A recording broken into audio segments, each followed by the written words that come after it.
In today's video we will be recapping a classic movie by the name of 12 Angry Men.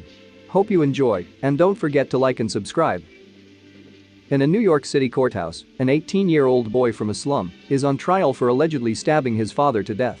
Final closing arguments having been presented, a visibly bored judge instructs the jury to decide whether the boy is guilty of murder.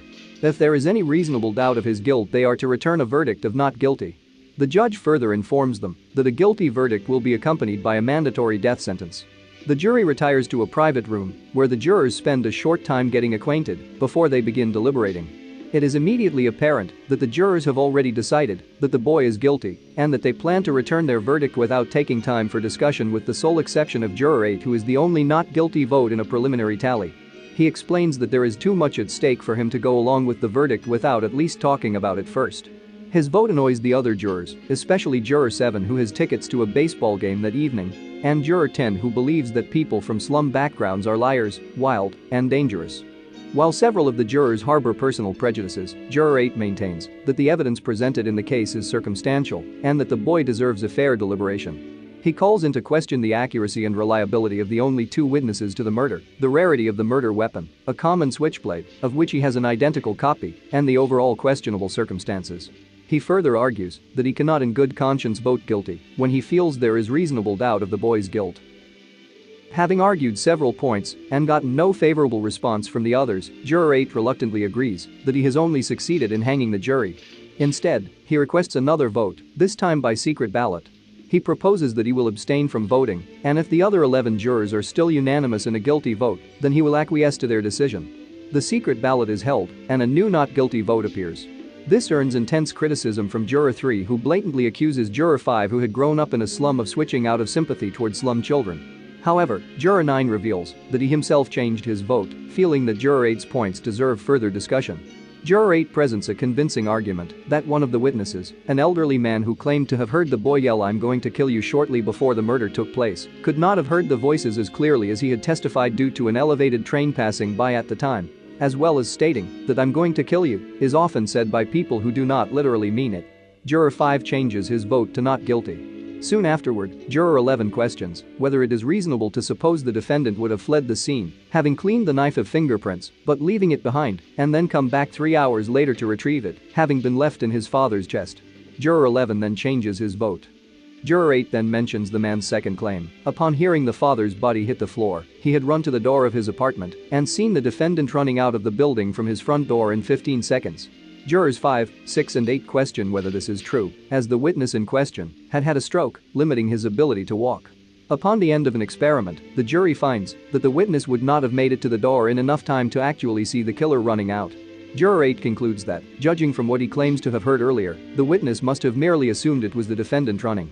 Juror 3, growing more irritated throughout the process, explodes in a rant. "He's got to burn. He's slipping through our fingers."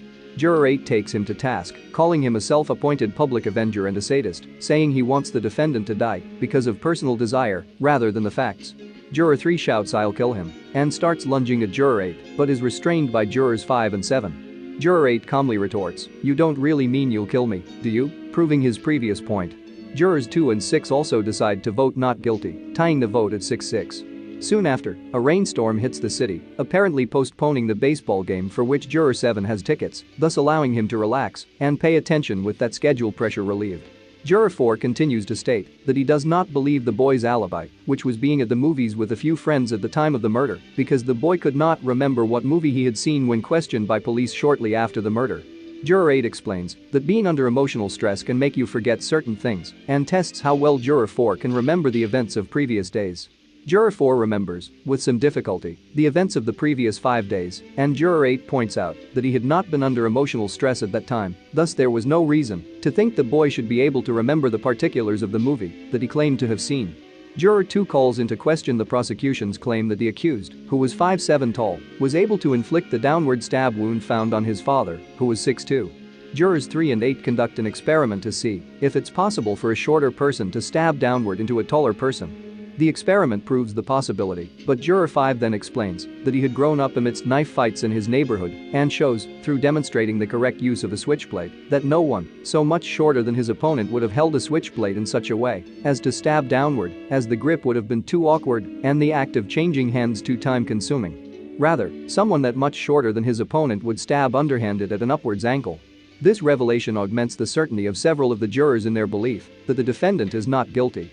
Increasingly impatient, Juror 7 changes his vote just so that the deliberation may end, which earns him the ire of Jurors 3 and 11, both on opposite sides of the discussion.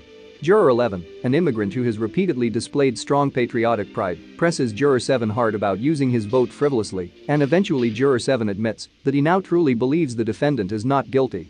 The next jurors to change their votes are Jurors 12 and the jury foreman, making the vote 9-3 and leaving only 3 dissenters, Jurors 3, 4, and 10. Outraged at how the proceedings have gone, Juror 10 goes into a rage on why people from the slums cannot be trusted, of how they are little better than animals who gleefully kill each other off for fun.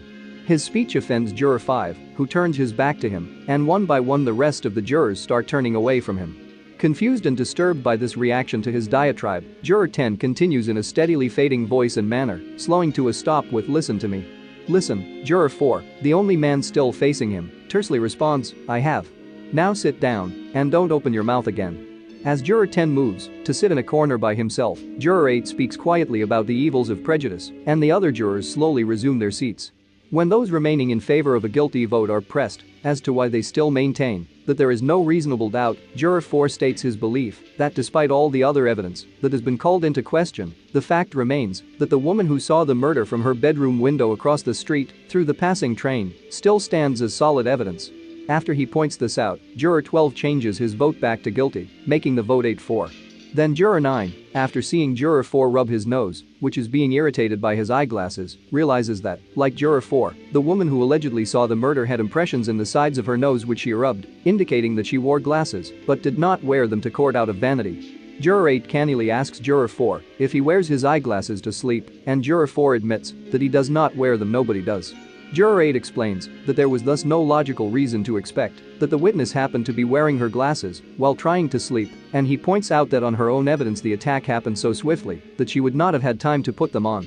After he points this out, Jurors 12, 10, and 4 all change their vote to not guilty. At this point, the only remaining juror with a guilty vote is Juror 3. Juror 3 gives a long and increasingly tortured string of arguments, ending with, "Rotten kids, you work your life out."